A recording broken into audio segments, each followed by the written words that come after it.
Hola a todos, hoy vamos a arrancar con la última de las teóricas de este cuatrimestre, que va a estar dedicada a la ciudad medieval, esta ciudad que se desarrolla en Europa durante varios siglos, pero con un mayor desarrollo entre el 11 y el 13.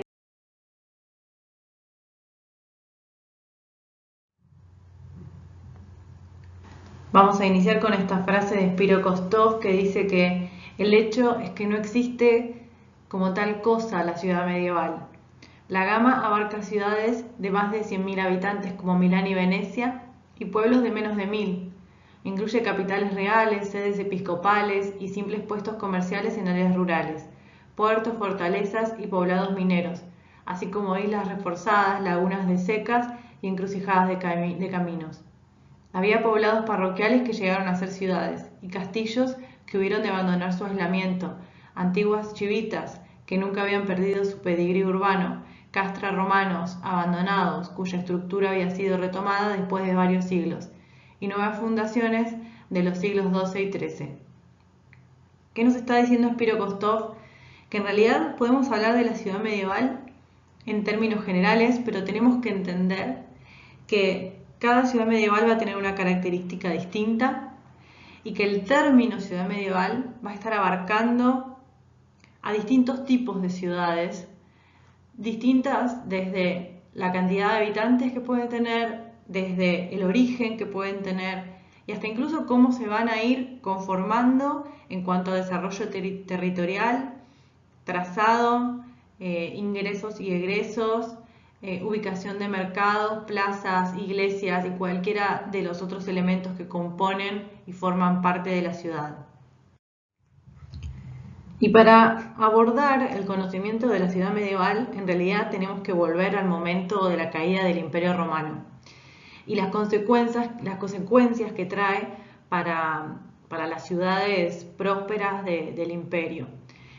Luego de la caída se va a desarrollar una crisis económica y política muy grande a lo largo de todo el imperio occidental romano y las ciudades en realidad van a caer en la ruina, sus habitantes van a dejar de vivir en las ciudades, es decir, los conglomerados urbanos como se conocieron en la época romana van a dejar de existir, los habitantes se van a dispersar nuevamente a lo largo de todo el territorio y a volver a trabajar fundamentalmente la tierra como sistema de sostén económico. Y se va a dar en realidad una situación en la cual la vida urbana se va a ver totalmente interrumpida, en donde las ciudades se van a replegar a su mínima expresión.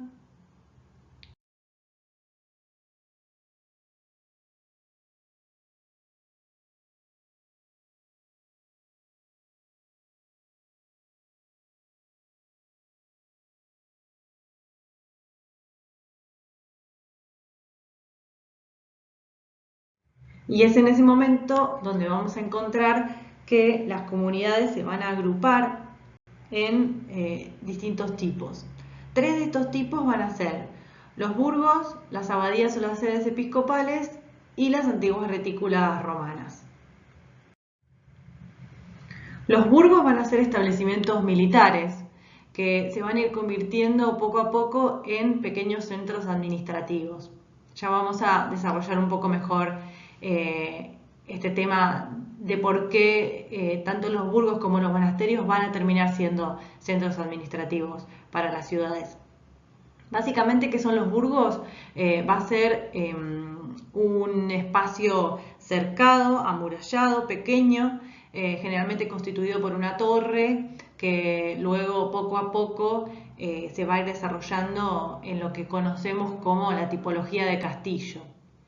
La población de estos lugares va a ser muy pequeña, van a ser caballeros y clérigos, en general personas pertenecientes a la nobleza de alto rango, y después algunos hombres que van a estar al servicio de estas personas, pero en realidad, como decíamos, el número va a ser muy reducido. Otro de los lugares en donde se van a generar estas pequeñas comunidades van a ser los monasterios, las abadías o las sedes episcopales. También son recintos amurallados, digamos, el tema de la muralla va a ser fundamental porque, como ya veníamos diciendo, en la época de la arquitectura románica y aún todavía en la gótica, estos periodos son periodos de mucha inestabilidad y de mucha inseguridad. Pero los monasterios en realidad van a ser lugares que se van a desarrollar como sitios en donde los monjes se van a alejar de la vida mundana, se van a alejar de la vida del hombre común, por decirlo de alguna manera, y van a localizarse en sitios justamente alejados de cualquier agrupación urbana o casi urbana, ¿sí? Van a predicar una vida totalmente distinta, ¿no? Alejada de cualquier tipo de tentaciones, buscando generar o desarrollar una especie de ciudad propia o especie de sitio propio dedicado a Dios. Van a ser de perímetro poco extenso estos sitios, en donde se va a ubicar fundamentalmente una iglesia y un espacio dedicado al monasterio, donde los monjes van a realizar sus trabajos, que generalmente van a estar muy bien organizados hora por hora. Estos trabajos tienen que ver con el cultivo, con el desarrollo de algún tipo de alimento, pero también, por ejemplo, con la transcripción de textos o el estudio de escrituras que hasta son escrituras antiguas, ¿sí? Y se empiezan a conformar como lugares en donde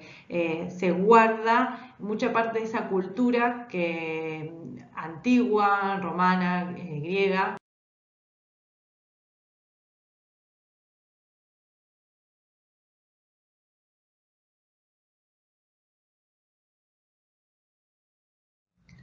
Además de los burgos y los monasterios, abadías o sedes episcopales, también vamos a tener las antiguas retículas romanas, es decir, las antiguas chivitas o las antiguas ciudades romanas orgánicas, como por ejemplo Roma, ciudades populosas que cuando cae el Imperio Romano se extingue su prosperidad, se termina la prosperidad en estas ciudades, como así también un gobierno estable y una economía que les permitía vivir de ese modo. Lo que ocurre es que las ciudades se repliegan, los habitantes, como decíamos, se dispersan en el territorio, la vida urbana ya no tiene sentido y entonces los habitantes extendidos en un territorio amplio, en el momento de esplendor de las ciudades romanas, lo que hacen es agruparse y lo hacen generalmente en torno a aquellos edificios que ya estaban construidos, ejemplo, los foros, los coliseos, los teatros, edificios de grandes dimensiones que les permiten de alguna manera sentirse más seguros y conformar pequeñas comunidades, pequeños barrios dentro de estas construcciones. Como por ejemplo acá tenemos en Arles, Francia, una chivita romana en territorio francés que luego de la caída del imperio, con toda esta situación, lo que ocurre es que la ciudad pierde gran cantidad de sus habitantes y aquellos que siguen viviendo en ese lugar lo hacen dentro del perímetro del anfiteatro, usando las arcadas como una suerte de muralla defensiva, ¿sí? Situación similar en Roma, por ejemplo, vemos en esta imagen el foro de Nerva, que también se utiliza su perímetro como muralla defensiva, como protección, y dentro del foro, antiguo espacio público central de la ciudad romana imperial, se desarrollan un barrio, un pequeño barrio que contiene algunas viviendas. Y es justamente ante la inestabilidad de la época, en donde se van a sufrir sucesivas invasiones a lo largo de siglos, y ante la incapacidad de las instituciones estatales de desarrollarse, la única seguridad o el único lugar desde donde va a provenir la seguridad va a ser desde las autoridades locales. Estas autoridades locales van a ser nobles o eclesiásticos. Nobles pueden ser aquellos que controlan castillos, pequeñas fortalezas, burgos, como veíamos. Los eclesiásticos son aquellos que van a estar controlando los monasterios o las abadías dentro de ciertos entornos rurales, que se van a convertir en nuevos centros de poder, pequeños, pero aún así centros de poder ante la decadencia de las ciudades. Entonces, se va a desarrollar a partir de aproximadamente el siglo III, poco a poco, lo que se llama como sistema feudal o feudalismo, que para los siglos XII y XIII va a ser la base del gobierno local, de la justicia, de la legislación, del ejército y de todo el poder ejecutivo. Como vemos en la imagen, el feudalismo va a ser un sistema piramidal, en donde el poder va a estar en manos de muy pocas personas. Quien está por encima van a ser el rey y su alta nobleza o alto clero. Y en el escalón de debajo, los duques, los condes, los varones, los caballeros, también son nobles, pertenecen a la nobleza, pero una nobleza media. Todos ellos, tanto los de la alta nobleza como los de la nobleza media, van a estar obligados a prestar servicios al rey a cambio de sus tierras. Es decir, el rey va a ser el dueño, va a ser un gran terrateniente, va a ser el dueño de todos los dominios desparramados a lo largo y a lo ancho del reino. Como decíamos entonces, toda la nobleza va a estar obligada a prestar servicios al rey a cambio de que el rey les dé sus tierras. Pero esta nobleza, que son los primeros arrendatarios en la lista, digamos en esta pirámide, van a tener también subarrendatarios, que van a estar, digamos, sujetos a ellos bajo contratos similares, pero obviamente en condiciones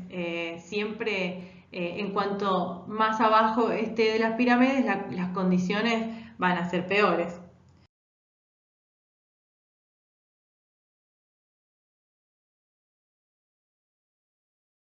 Entonces, para resumir, lo que podemos decir es que en un estado feudal todos los miembros van a estar agrupados de manera voluntaria o incluso a la fuerza, bajo la autoridad de personas que van a estar situadas más arriba en esta jerarquía feudal. Y van a estar formando comunidades de siervos que dedican gran parte de la proporción de su tiempo laboral al cultivo de tierras que son del señor. El señor es quien esté por encima de él en la pirámide, o también se puede dar la situación de pequeños feudos que son francos, en donde aquellas personas que trabajan le pagan al señor que está por encima de él una renta de dinero, o que también puede ser pagada en especies o en servicios. Este sistema siempre va a estar dominado por la organización agraria, es decir, personas que trabajan la tierra. Y en ese sentido, tanto el burgo como el monasterio o la abadía van a ser poco más que una fortaleza construida por los señores feudales para vigilar la comarca y en ese sentido a quienes están a su disposición, ¿no? Pero fundamentalmente el cambio que se va a dar a partir del siglo X va a ser el desarrollo del comercio. Y el desarrollo del comercio va a estar ligado con los burgueses, que van a ser aquellas personas que no se van a dedicar a trabajar la tierra, sino que se van a dedicar justamente a la venta o el intercambio de productos. El desarrollo del comercio, junto con el desarrollo de las peregrinaciones, va a dar lugar a sucesivos movimientos a lo largo y a lo ancho de todo el territorio de Europa, que van a tener que ver justamente con la venta de distintos productos o la conexión de distintos lugares a partir de rutas comerciales. Además de eso, lo que empieza a ocurrir en un momento es que se empiezan a desarrollar ferias comerciales que se realizan una vez al año o 2 veces al año y que empiezan a tomar cada vez no solamente mayor proporción, sino que mayor importancia. Con el tiempo, algunas de esas ferias se van a empezar a hacer fijas, es decir, se van a sentar en un lugar y ese lugar se va a constituir como un lugar de venta continua.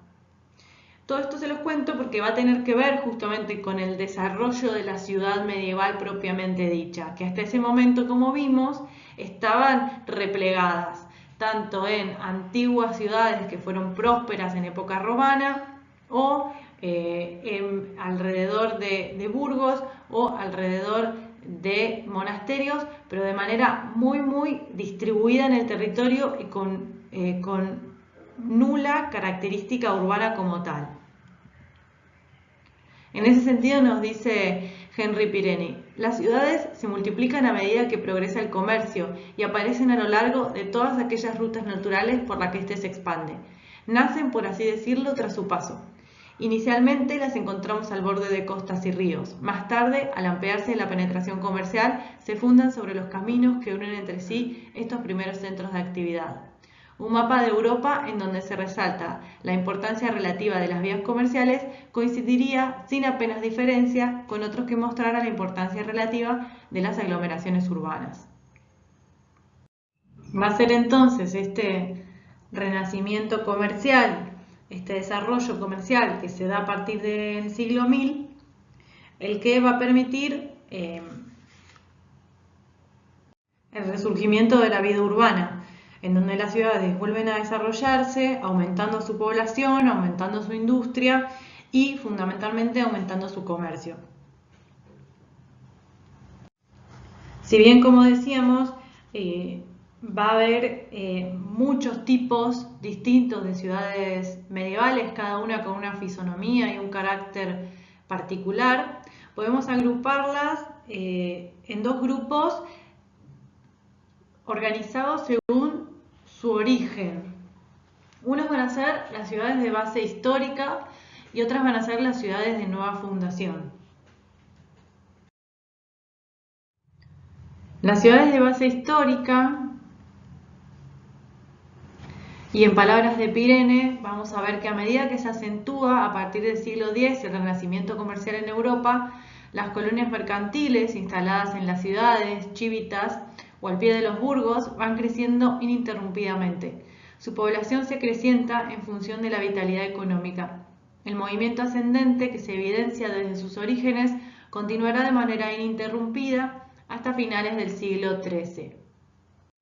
¿Qué nos está diciendo este autor? Que ya que estamos, les comento que es un autor muy importante justamente leerlo para conocer sobre el tema urbano en edad medieval. Pero lo que nos está diciendo es que las ciudades de base histórica van a tener varios orígenes. Algunas van a ser las mismas ciudades romanas, las mismas chivitas romanas que se van a desarrollar después de este impasse de varios siglos en donde estuvieron replegadas, van a empezar a desarrollarse fomentadas a partir del desarrollo comercial. Y después va a haber otras ciudades de base histórica cuyo origen va a ser el de organizarse o extenderse alrededor de las fortalezas existentes, sean estas burgos o, por ejemplo, monasterios o abadías. Entonces, acá vemos un poco lo que decíamos en la diapositiva anterior. Antes del resurgimiento comercial veíamos que la población se disgregaba en el territorio y que los señores feudales fundamentalmente iban a estar ubicados en pequeñas fortalezas con muy poca población viviendo dentro de ellas, y estas fortalezas van a ser los burgos o las abadías o los monasterios. Y después, como otro tipo de ciudad previa al resurgimiento comercial, van a estar las chivitas romanas, que como decíamos se van a replegar y van a ser pequeñas comunidades de nulo desarrollo urbano, que aún siguen viviendo en las antiguas ciudades romanas. Va a ser entonces el comercio que en principio va a ser itinerante y episódico, es decir, va a ser un comercio que va y viene, que va a ir realizando ferias anuales o ferias bianuales en distintos puntos de los caminos que van a ir conectando aquellos puntos de interés comercial a lo largo y a lo ancho de toda Europa. Va a ser el comercio itinerante y episódico el que poco a poco va a ir generando este resurgimiento comercial en Europa, y que va a dar justamente este proceso que les comentaba antes, que es que esas ferias anuales o ferias que son itinerantes y temporales van a empezar a sentarse en ciertos puntos, generalmente puntos importantes en cuanto al desarrollo comercial, es decir, cruces de caminos, cerca de puertos, lugares en donde se sabe que hay cierta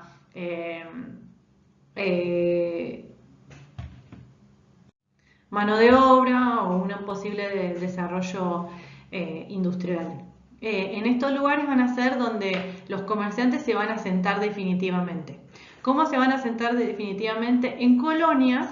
de comerciantes extramuros. ¿Extramuros qué significa? Por fuera de los muros de los burgos y las abadías. Es decir, se van a asentar ahí definitivamente, y estos lugares se van a llamar nuevos burgos o faubourgs. Para ver en imágenes aquello que les comentaba en la diapositiva anterior, vamos a tener entonces, previo al resurgimiento comercial, las abadías o los burgos, que van a ser estos lugares de pequeñas dimensiones, fortificados, uno dedicado a la vida religiosa y uno más bien como recinto fortificado, fortaleza, en donde en ambos casos va a haber un señor feudal que va a ser el que va a estar ejerciendo poder por sobre aquellas personas que van a habitar el territorio circundante, y que van a trabajar fundamentalmente de la agricultura en tierras arrendadas a este señor, y que a su vez este señor va a estar arrendándoselas al rey, que es el terrateniente máximo, es decir, el dueño de todos los territorios dominados por él. Entonces, aquello que ocurre luego al resurgimiento comercial va a ser que por fuera de las murallas de estos primeros burgos se van a asentar los comerciantes, los mercaderes de manera definitiva, formando lo que se llama el Faubourg o los nuevos burgos, pero estos lugares no van a formar parte de la ciudad hasta muchos años después, cuando los señores feudales le van a dar entidad a lo que está ocurriendo por fuera y van a anexarlo a la ciudad, generando o construyendo, mejor dicho, una nueva muralla que la englobe. En palabras de Kostov, los Faubourg estaban justo en las afueras de la ciudad, frente a una de las puertas o al otro lado del río, pero no fueron parte de la ciudad hasta mucho después. De hecho, la mayor fuente de ingresos a la ciudad, o más bien de su señor, salía de las tasas de puerta que se cobraban a aquellos que querían entrar a la ciudad y usar su mercado. Las murallas estaban para controlar la entrada en tiempos de paz, así como para salvaguardar las actividades mercantiles de los extranjeros que pagaban por este privilegio. ¿Qué nos está diciendo Kostov acá? En realidad se va a dar una situación en cuanto a estos Faubourg, en donde los señores feudales se van a dar cuenta que, si bien las actividades comerciales no eran parte de este sistema feudal, que era justamente un sistema basado en lo agrario, pero se van a dar cuenta que al cobrar un impuesto o una tasa de puerta, se llama, era la tasa que se les cobraba a aquellos mercaderes que querían entrar dentro del burgo original a realizar intercambios comerciales con aquellas personas que vivían dentro del burgo. Entonces, este impuesto va en realidad a empezar a avalar de alguna manera el desarrollo comercial. De esta manera, en cuanto más aval se le daba a este intercambio comercial entre lo que pasaba por fuera de las murallas del burgo original y lo que pasaba por dentro, mayor cantidad de gente se comenzaba a asentar por fuera del burgo y por lo tanto el Faubourg, los nuevos burgos, empezaban a tomar cada vez mayores dimensiones. Pero por otro lado, también era necesario mantener pequeña la ciudad, y no solo porque las murallas eran sumamente costosas, sino que también fue porque la expansión ilimitada de la ciudad iba a reducir los cobrados en las puertas, ¿no? Entonces, lo que se quería mantener era una ciudad de dimensiones relativamente pequeñas.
Carcassonne en Francia va a ser un ejemplo de este tipo de ciudades de base histórica, en donde podemos observar el burgo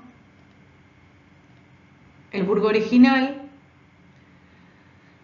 constituido por un castillo rodeado por su sistema defensivo, y por fuera el espacio del Faubourg, en donde se va a ir asentando la burguesía, es decir, aquella parte de la sociedad dedicada al comercio o no dedicada a la agricultura. Y una vez que se comienza a considerar al Faubourg como parte de la ciudad, la construcción de murallas que empiezan a rodear tanto al burgo como al Faubourg. En este caso, en Carcassonne, hay una doble muralla que seguramente nos está indicando que era una ciudad muy próspera.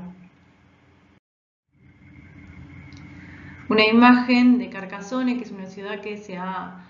mantenido en el tiempo con esta escala y estas características medievales, nos permite conocer un poco cuál es la escala de la ciudad, la relación entre el primer recinto fortificado y el segundo recinto fortificado, es decir, la relación entre el burgo y el Faubourg, la característica de la ciudad medieval como una unidad entre vía, espacio público, vivienda, la muralla que no solamente es un elemento que permite dar seguridad y controlar la entrada a la ciudad, sino que también era fundamental para el desarrollo de las actividades mercantiles de aquellos extranjeros que en principio pagan impuestos por este privilegio de entrar a la ciudad a comerciar. Una imagen que nos permite ver la ciudad por fuera de las murallas, este límite que hace que la ciudad se tenga que desarrollar dentro de ese espacio que generalmente es reducido. En esta imagen lo que vemos es fundamentalmente la vía la calle, en donde alguna característica particular de la calle es que lo que están queriendo conectar va a ser las puertas con el mercado, ¿sí? Y todo el espacio que va a transcurrir entre las puertas y el mercado como área principal de la ciudad medieval,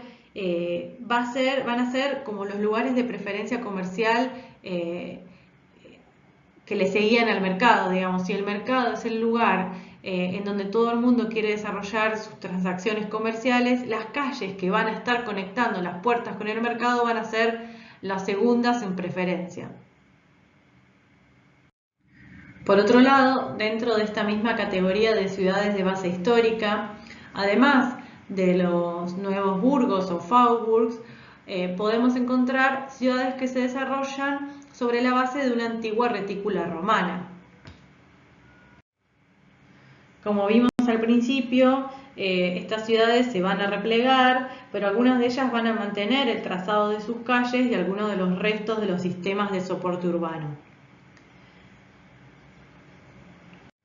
La situación relacionada con el desarrollo de los burgos es similar porque en realidad al extinguirse la prosperidad en estas antiguas ciudades romanas, lo mismo va a suceder con la autonomía. Entonces, las ciudades, este tipo de ciudades también van a estar sometidas bajo el control de señores poderosos, es decir, señores feudales. Si bien no vamos a tener la situación que describíamos antes de un recinto amurallado y una nueva población que se va a asentar por fuera de las murallas. En este caso lo que va a surgir es un desarrollo de aquellas ciudades que permanecieron en el tiempo, soportaron este tiempo turbulento que se da entre la caída del Imperio Romano y el desarrollo comercial a partir del año 1000, y van a tener como una suerte de resurgimiento a partir de lo que quedó de ellas. Aquellas ciudades que van a resurgir van a ser las que justamente están ubicadas en situaciones favorables respecto al comercio, ¿sí? Muchas de ellas ciudades portuarias o ciudades que están en el cruce de caminos importantes, o ciudades que desarrollan ciertos recursos económicos. Uno de estos ejemplos es Barcelona, que como vemos va a ser un castra romano, que se va a desarrollar luego en la Edad Media como una ciudad muy próspera, relacionada justamente con su situación de ciudad-puerto. Como vemos, la imagen de la derecha nos permite ver una imagen de la ciudad en tiempo romano, y la planta de la izquierda lo que nos está mostrando es una superposición de los trazados. En color crema o rosa vemos el trazado del castra romano, y por debajo en gris y blanco estamos viendo el trazado medieval. Como van a observar, en realidad va a haber una suerte de deformación de ese trazado, pero algunas de sus líneas van a ser reconocibles, y la ciudad se va a organizar y se va a modificar a partir de ese trazado romano. Este es un mapa de la ciudad de Barcelona en Edad Media, en donde podemos ver la primer muralla de origen romano, con el trazado romano ya modificado, podríamos decir, con un área que se desplaza un poco de lo que era el área de los foros. Generalmente no fue común que el área de los foros se desarrolle como área de mercado en la Edad Media, pero sí quizás algún área adyacente. Lo que podemos ver acá es una de las vías principales con sus puertas, que se extendió hacia afuera de las murallas romanas y conformó una de las vías principales de acceso claramente a la ciudad, ¿no?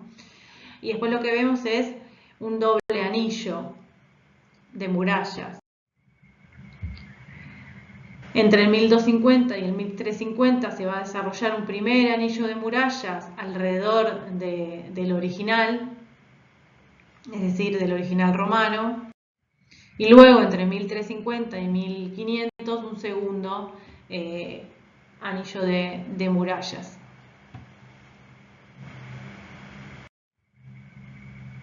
En una imagen de la Barcelona actual se sigue reconociendo tanto el espacio del Castre romano, si bien las murallas hoy ya no están, queda reconocible en el trazado vial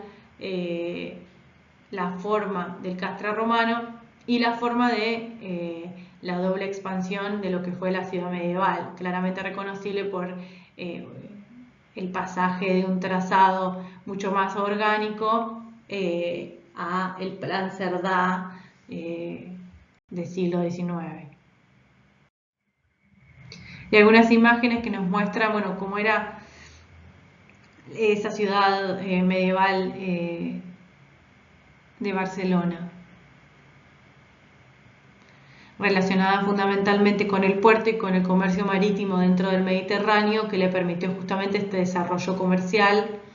y conformarse como una ciudad importante dentro de este tejido de rutas comerciales, tanto terrestres como marítimas, ¿no? La recuperación de Europa, que va a ir dando una mayor estabilidad a la estructura política y económica, acompañado del incremento de la población en las ciudades medievales, lo que va a hacer es generar que las ciudades empiecen a pedir tener ciertas libertades. La libertad de viajar, de hacer negocios, de fabricar y vender bienes. Los pueblos van a empezar a pedir el control, por ejemplo, sobre el mercado y las construcciones del mercado, sobre la supervisión del comercio, la acuñación de monedas, la recaudación de impuestos directos, la jurisdicción sobre las defensas de la ciudad. Y lo que le proponen al señor feudal es que a cambio de tener ciertas libertades, él pueda contar con una renta estable. Es decir, este sistema feudal va a seguir funcionando, pero con el pueblo con una mayor libertad, ¿sí? Y las ciudades van a empezar a ir obteniendo esta libertad a partir de la conformación de comunidades o comunas libres en cada uno de los territorios de Europa. El eje central del comercio europeo, que va a estar dentro de la Toscana y Flandes, que es la actual Bélgica, van a ser justamente aquellos lugares en donde esta Carta de Libertad se dé por primera vez y que luego de estos lugares se vaya extendiendo poco a poco hacia el resto del territorio europeo. En este contexto es donde algunos de los señores feudales o aquellas personas de poder, la ciudad se empieza a ver como una actividad lucrativa, es decir, como una inversión. Y reyes, condes y ocasionalmente algún obispo o abad van a empezar a establecer nuevas ciudades. Es decir, que van a ocupar territorio o tomar posesión de territorios a partir de su población.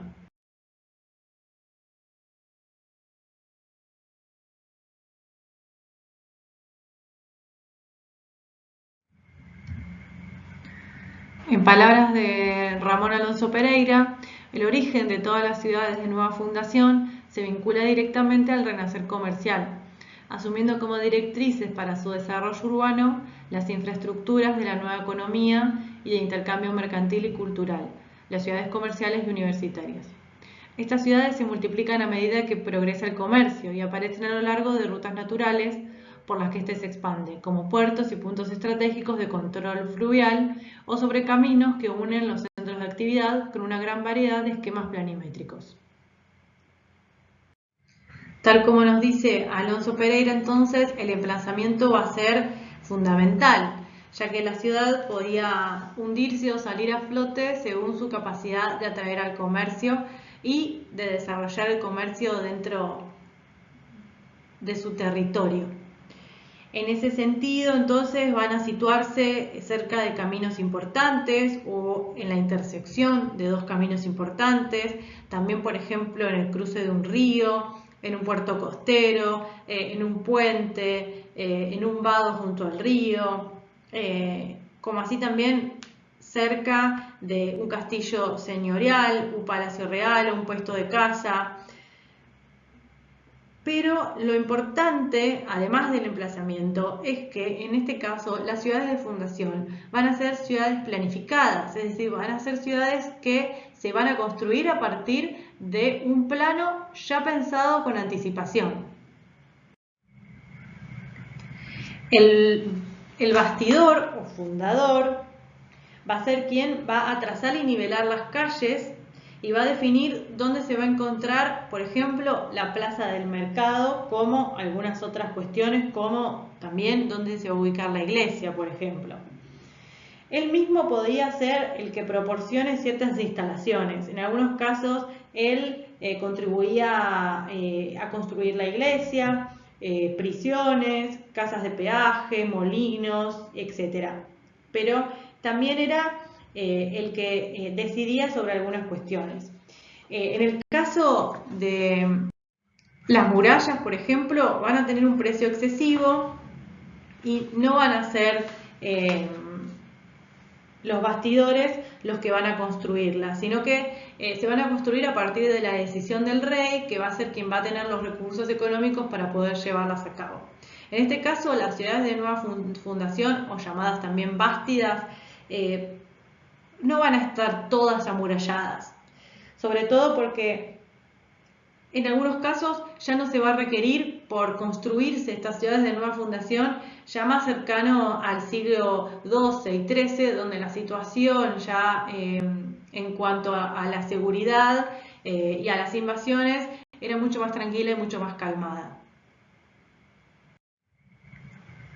Como decíamos entonces, estas bástidas van a ser planificadas y se van a planificar a partir de una retícula. Pero esta retícula no va a ser ortodoxa, es decir, no va a ser siempre igual ni va a ser demasiado estricta, sino que la demarcación en el territorio va a ser flexible y va a tener en cuenta la geografía del lugar, las curvas de nivel o ciertos accidentes naturales que puedan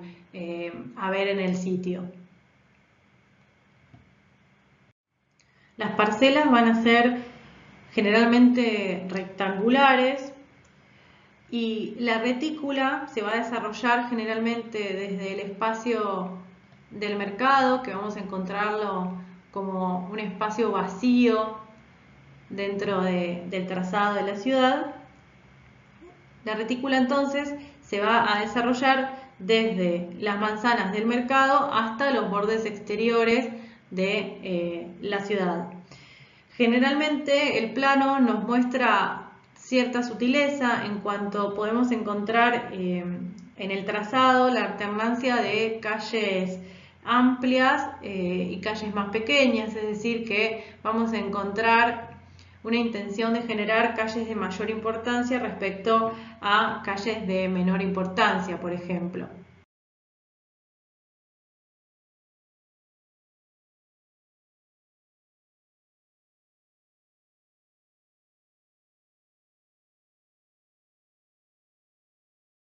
En líneas generales, estas ciudades de nueva fundación, las bástidas, van a ser pequeñas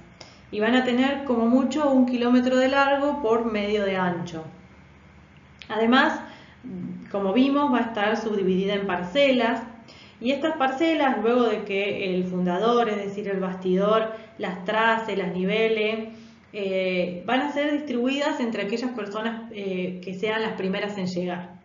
Y cada hombre al cual le toca una parcela va a tener que construir su propia casa en ella y generalmente van a tener un tiempo determinado para hacerlo.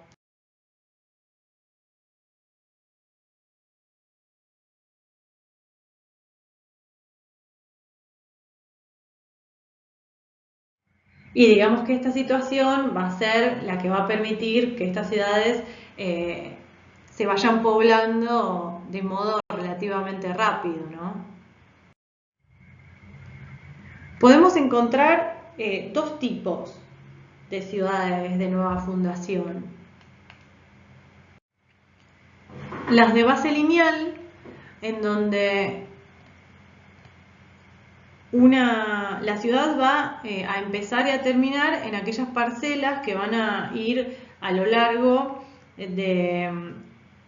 un camino, que es este que vemos acá. Por ejemplo, toda esta parte sombreada van a ser las parcelas que se van a desarrollar a lo largo de una única calle, que en un momento se puede ensanchar, como vemos en este lugar, para dar lugar al mercado.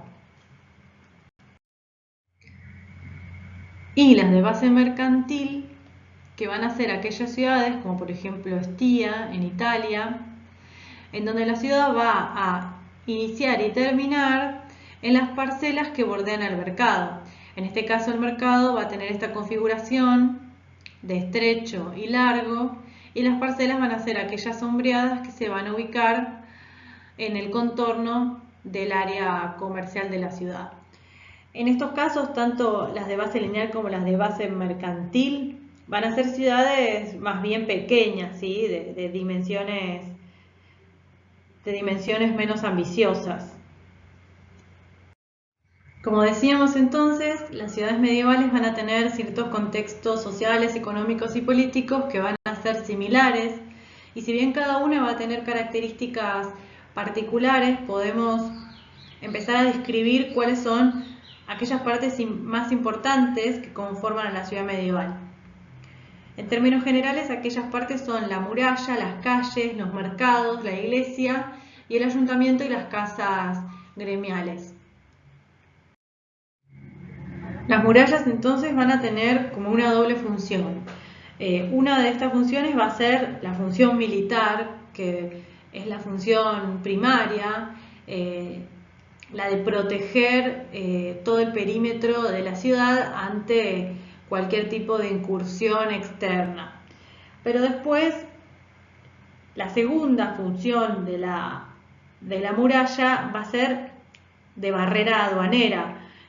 Va a ser la barrera que va a permitir imponer derechos de portazgo sobre aquellas mercancías que pasaban por las puertas, y hasta incluso el impuesto para poder desarrollar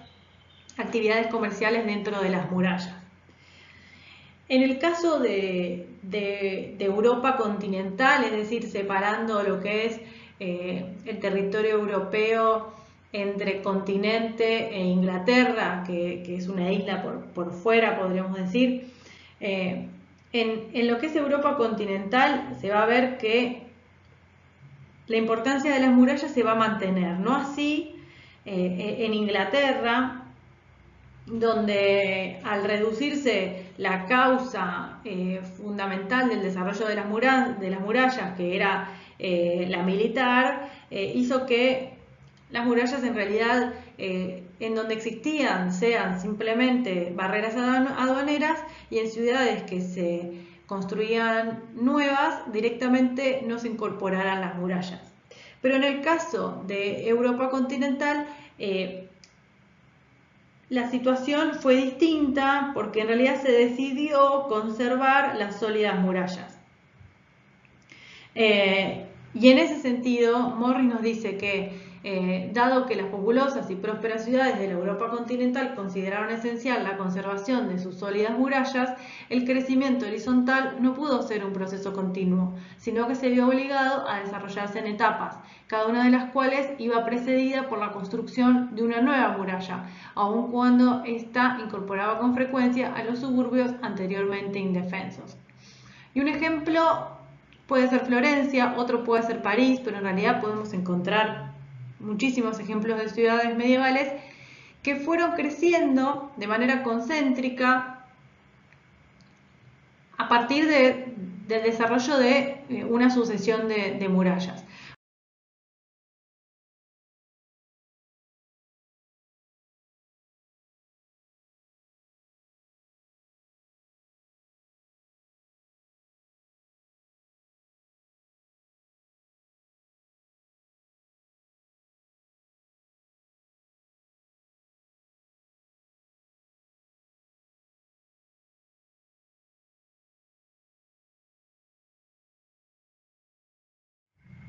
En el caso de Florencia, por ejemplo, aproximadamente en el año 1280 se va a desarrollar una campaña de construcción dirigida por un arquitecto municipal llamado Arnolfo Di Cambio, que va a permitir que la ciudad empiece a pensar en construir unas nuevas murallas, una nueva catedral y un nuevo edificio para el ayuntamiento, el llamado Palazzo Vecchio.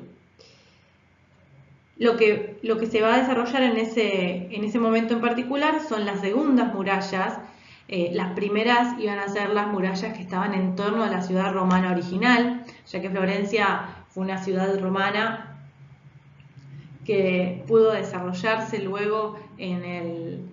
el Renacimiento comercial a partir del año 1000. Y lo hizo más allá de estar mal comunicada tanto por tierra y no idealmente situada en cuanto a su situación respecto al mar, pero la ciudad se fue convirtiendo en uno de los grandes centros económicos de Europa gracias al desarrollo de la banca y a la industria de la lana. Luego de la construcción de esta primer muralla, entonces, algunas instituciones se empezaron a asentar por fuera de las murallas. Una de ellas fue, por ejemplo, los monasterios, que se implantaron en los suburbios por fuera de las murallas, generando que alrededor de ellos, poco a poco, se vayan aglomerando pequeñas poblaciones. Es por esto que se decide la construcción de un último anillo de murallas que sitúan a estos establecimientos por dentro de las líneas de la ciudad. Segundas, en este listado de partes más relevantes de las ciudades medievales van a estar las calles, y en este sentido Morris nos va a decir que las principales vías públicas que unían el centro con las puertas de la ciudad, aunque con frecuencia eran pocos más que estrechos e irregulares callejones en las ciudades de crecimiento orgánico, constituían tanto extensiones lineales de mercado como rutas de comunicación. ¿Por qué nos dice esto? Van a constituir extensiones lineales de mercado porque las calles van a estar en estrecho vínculo con el mercado. Como decíamos, van a ser la unión principal entre las puertas de la ciudad y el área del mercado, ubicado generalmente en el centro de la misma. En estas circunstancias, el trazado más sensato de las calles va a ser el circular, es decir, calles radiales que van a llegar hasta el centro desde las puertas de la muralla. Generalmente esta variante circular del trazado se va a dar en aquellas ciudades que van a crecer orgánicamente a partir de pueblos o de abadías y fortificaciones. Y en el caso de las retículas romanas, se podían abrir líneas diagonales a través de bloques rectilíneos y podían establecerse mercados secundarios lejos de un mercado principal, es decir, tener varios mercados en una ciudad y no solamente uno solo. Pero también el hecho de que Morris destaque a la calle como una extensión lineal del mercado significa que no podemos separar en cuanto a trazado de la ciudad una diferencia entre mercado y calle, sino que el mercado va a ser prácticamente una extensión misma de la calle, como que la vía, la calle, en algún momento se ensancha, dando lugar al espacio del mercado. Y por otro lado, Morris también hace referencia a la calle como ruta de comunicación, y esto tiene que ver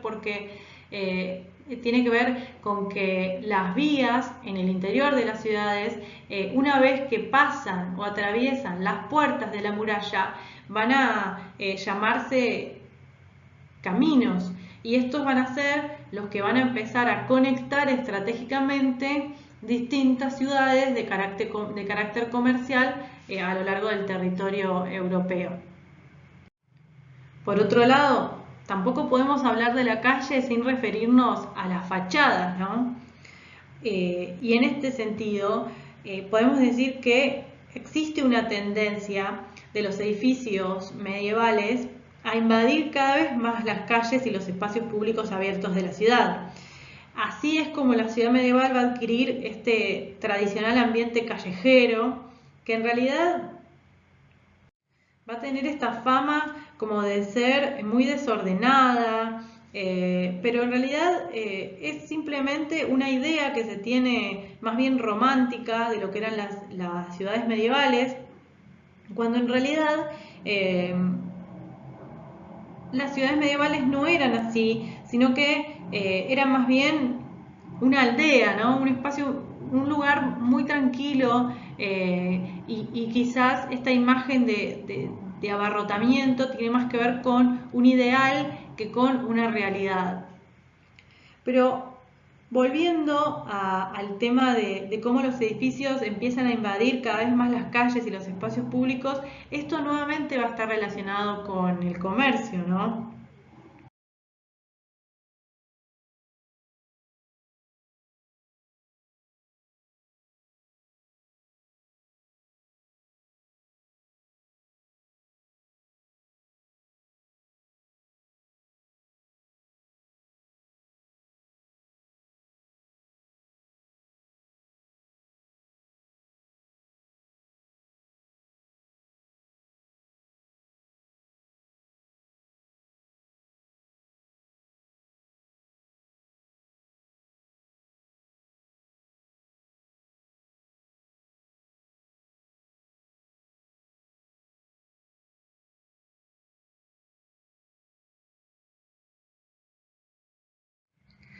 Ya que la fachada que se va a abrir a la calle va a tener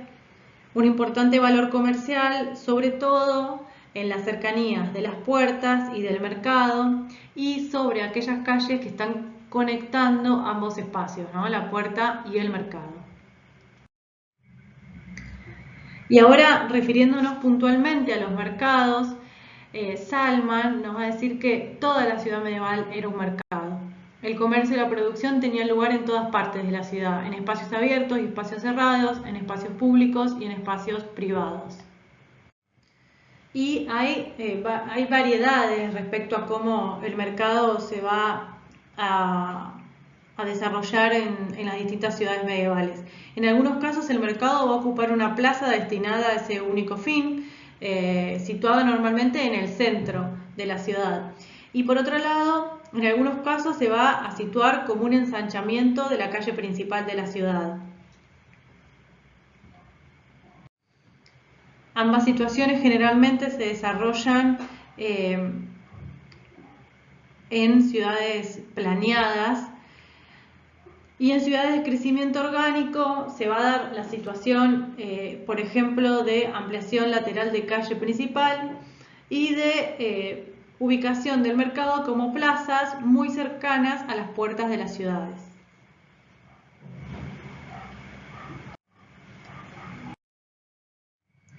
Las imágenes de la derecha nos permiten apreciar cómo en realidad el vacío del mercado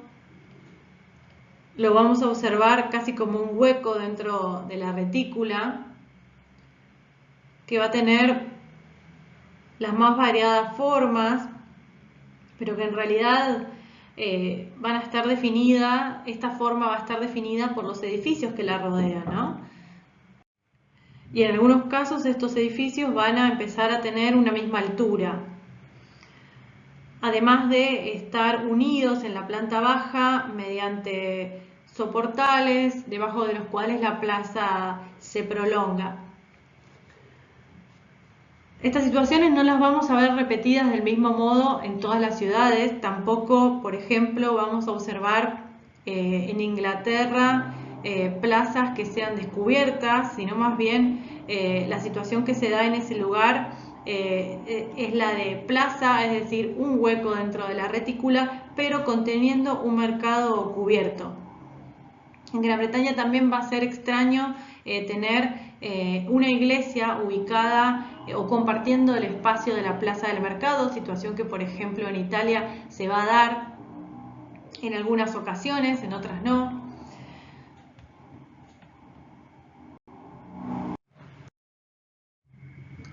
Por ejemplo, en las ciudades planeadas, donde en el ejemplo de Aigues Mortes podemos observar cómo el perímetro del mercado es sumamente reconocible y se entiende de manera clara como un espacio vacío dentro de la retícula. Puntualmente en las ciudades planeadas, el mercado va a estar rodeado por calles en sus 4 lados. En esta imagen representativa podemos observar el desarrollo del mercado en el hueco, en el vacío dentro de la retícula, y sus calles, que en este caso van a ser calles cubiertas a la manera de pórticos. Y por ejemplo, en ciudades de crecimiento orgánico, es decir, sin planeamiento, la plaza del mercado va a ser una forma irregular que va a estar más bien determinada por la disposición de los edificios que la circundan, va a ser o va a estar, mejor dicho, ubicada en una situación central respecto a todo el desarrollo de la ciudad. Y puntualmente, yendo al caso de Siena, que es el de la imagen que vemos, estamos viendo la plaza del Campo, que es el nombre que lleva en esa ciudad la plaza del mercado, en donde el emplazamiento es bastante curioso porque se elige ubicar el Palazzo Sienés, que es el ayuntamiento de la ciudad, que vemos acá a la izquierda. Se lo elige ubicar en un terreno bajo. Esta decisión va a estar basada en elegir un terreno neutral dentro de las 3 colinas que van extendiéndose sobre el entorno de la ciudad. El resultado fue que la plaza tenga un fuerte desnivel en caída hacia el ayuntamiento, y que el pavimento central, debido a la forma casi como de abanico que tiene el mercado, el pavimento va a estar regulado por radios marcados en el suelo que van a partir de un punto cercano al ayuntamiento, y frente a donde se van a ubicar todos los palacios medievales, que van a empezar a tener en su gran mayoría alturas uniformes. Acá vemos, ¿no?, la plaza del Campo con su fuerte pendiente hacia el ayuntamiento, y en el pavimento estas líneas en el suelo que van marcando justamente o acentuando esta forma de abanico que tiene este espacio, y los edificios que, si bien hoy los vemos modificados en su fachada, empiezan a mostrarnos esta disposición de fachada continua y regular rodeando el espacio del mercado. En Italia era característico que la plaza del mercado empiece a contar con el edificio del ayuntamiento dentro del mismo espacio público. Otra imagen que nos la muestra mirada como del otro lado. Acá a la izquierda vemos el ayuntamiento, parte del ayuntamiento, y esta fuerte pendiente que nos va marcando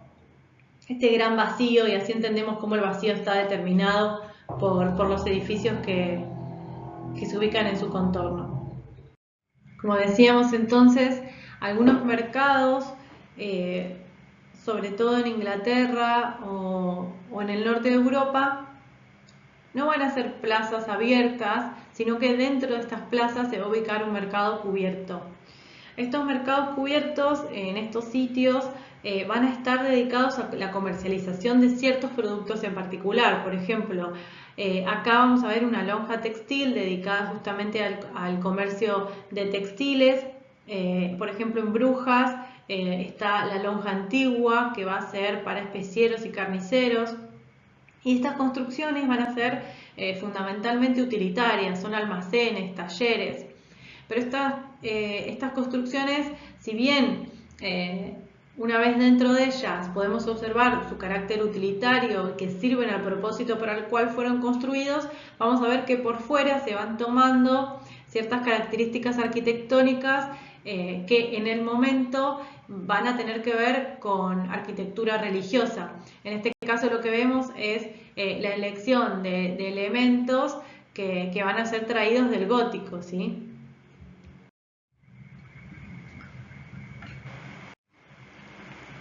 Otro elemento particular de las ciudades medievales va a ser la iglesia, pero fundamentalmente vamos a hablar del espacio situado antes de la iglesia, que se va a llamar el parvis medieval. En palabras de Morris, el parvis es donde los fieles se reunían antes y después de los oficios divinos, donde escuchaban los ocasionales sermones al aire libre y donde veían pasar las procesiones.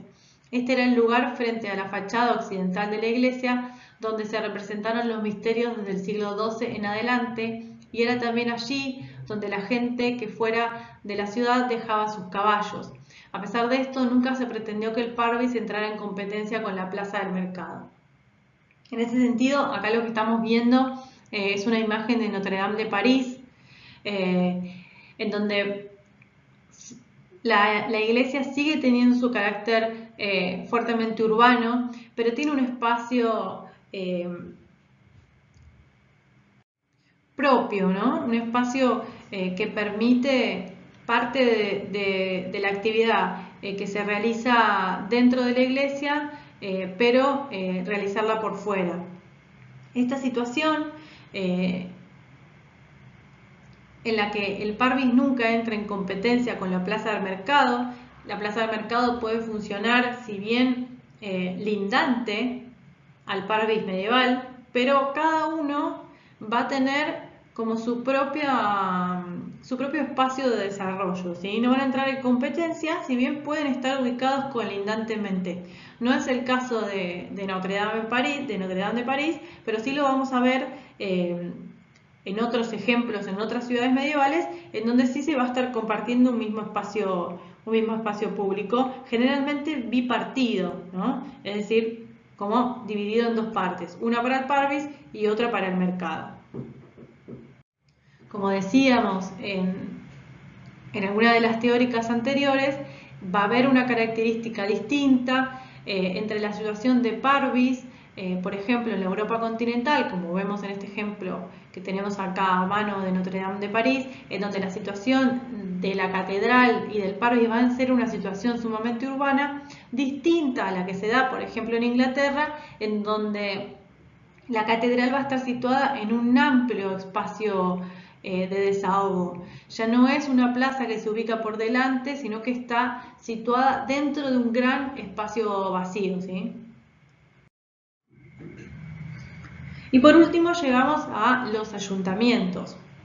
En palabras de Spiro Kostov, los primeros ayuntamientos cristalizaron en la inmediata vecindad del complejo catedralicio, que ocupaba el palacio episcopal y el espacio del mercado. A menudo, esta área correspondía al emplazamiento de los antiguos foros romanos. Al elegir esta área para su localización, el ayuntamiento reclamaba su antiguo privilegio y ponía de manifiesto su jurisdicción sobre la plaza del mercado.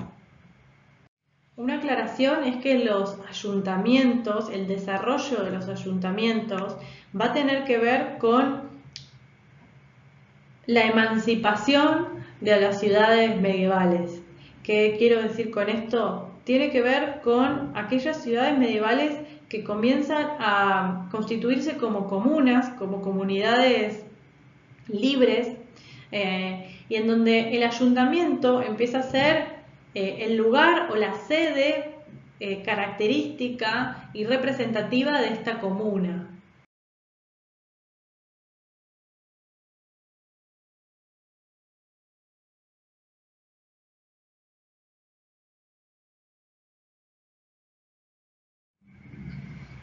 En estas comunas libres, entonces, lo que vamos a tener es una asamblea general que va a estar a cargo de los asuntos de la ciudad y que se va a llamar el Gran Consejo. Luego va a haber un consejo interior de menor importancia que va a funcionar como brazo ejecutivo y un cierto número de funcionarios que van a ser electos que van a atender el quehacer cotidiano del día a día de la ciudad. Y después va a estar el podestá, que va a ser una institución a la que se va a acudir como árbitro imparcial en disputas internacionales. Por otro lado, además del consejo del podestá, van a estar los gremios, que se va a llamar el capitano del popolo, es decir, el magistrado de los gremios, que va a representar a los distintos grupos de oficios y a las distintas compañías militares. Este va a ser el marco constituido por estas distintas partes que les describí recién, va a ser el marco de la Constitución urbana, y justamente el ayuntamiento, como decíamos, va a ser la manifestación arquitectónica de esta nueva situación urbana. En el ayuntamiento va a haber lugar para el desarrollo de la asamblea del Gran Consejo, pero también va a oficiar como residencia para el podestá y para el capitano del popolo.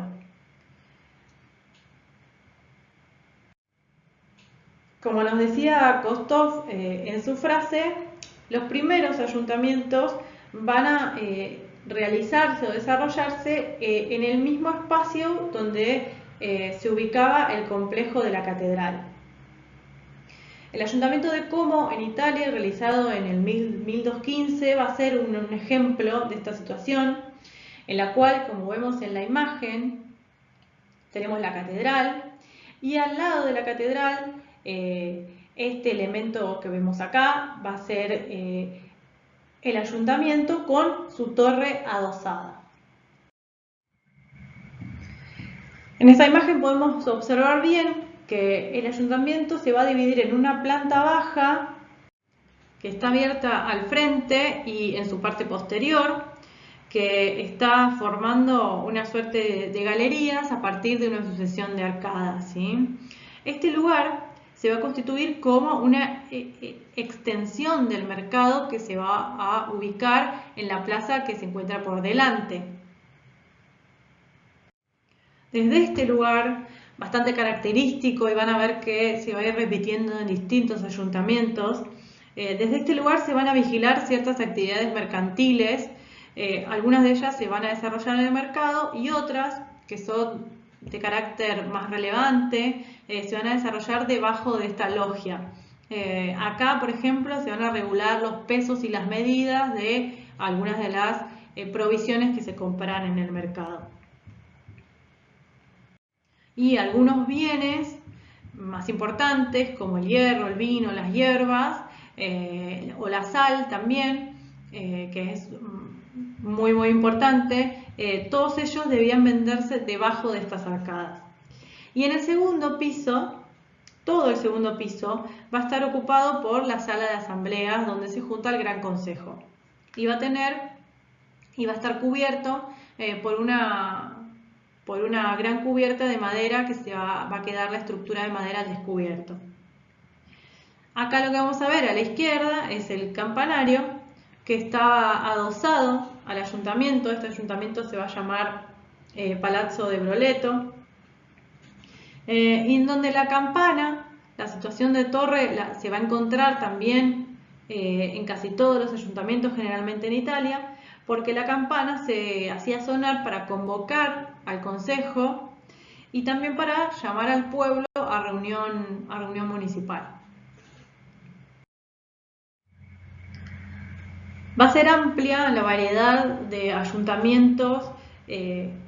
se van a elegir dentro del territorio europeo. Incluso dentro de la misma Italia vamos a ver como dos fórmulas distintas respecto a cómo llevar a cabo el ayuntamiento. La fórmula de Como, la que vimos recién, el ayuntamiento de Como, va a ser copiada generalmente en el norte de Italia. Y después en la Toscana, como ejemplo más importante, vamos a tener a Florencia y al Palazzo Vecchio. Se va a dar una segunda fórmula de cómo llevar a cabo el ayuntamiento. En este caso se va a dar a partir de un bloque de 4 pisos que va a ser muy parecido a las casas torre de la región, es decir, al prototipo de lo que son los castillos, ¿no? Esta gran torre, este gran bloque de 4 pisos va a estar culminado con mechinales almenados a lo largo de toda su parte superior. Como vemos, una característica que en realidad se repite es la de la torre, que en este caso nuevamente va a tener una característica mucho más de fortaleza, ¿sí? Una imagen mucho más pesada, que tiene más que ver con con la situación de la región, que era una situación mucho más turbulenta, mucho menos segura que la del norte de Italia. Vemos otras imágenes del Palazzo Vecchio y en esta de la derecha en realidad estamos observando el espacio de la plaza ubicado delante del palazzo. En el caso de Florencia, la plaza que se ubica por delante del Palazzo Vecchio no es la plaza que se va a desarrollar para uso de mercado. La plaza para uso de mercado está un par de cuadras hacia un lateral. Los ayuntamientos en el norte de Europa entonces van a ser mucho más variados. Nos dice Spiro Kostov que aquí el centro religioso está generalmente a cierta distancia del centro municipal, que podía ocupar ahora una extensa área con varios edificios imponentes y más de un espacio público. De nuevo acá podemos hacer hincapié en el uso de técnicas, modelos y lenguajes que van a ser heredados de la arquitectura religiosa y que se van a estar construyendo sobre edificios seculares, ¿no? Que nada van a tener que ver con la arquitectura religiosa, como son los ayuntamientos, en donde fundamentalmente lo que se hace es decidir sobre las cuestiones políticas de la ciudad. La imagen mucho más fragmentada de estas plazas del ayuntamiento ubicadas en el norte de Europa van a tener que ver con no tener el poder máximo, sino que va a estar sometido a distintas casas gremiales que en este sentido son casas que van a estar ligadas con diferentes productos comerciales y que van a ir tomando de cierta manera el poder respecto al poder comunal. En ese sentido lo que se va a ver es una instalación como de diferentes edificios en torno generalmente a una plaza, que luego en fecha posterior van a ser unidos por un mismo envoltorio.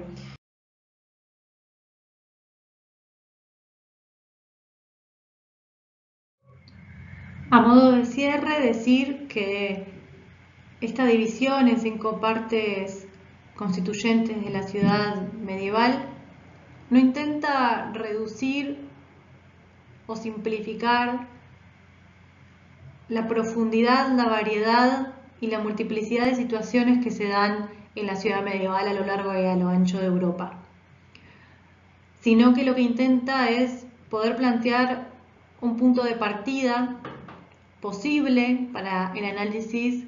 de la ciudad en particular, que a ustedes en este caso les toca analizar, y cualquiera que el día de mañana puedan observar e intentar conocer.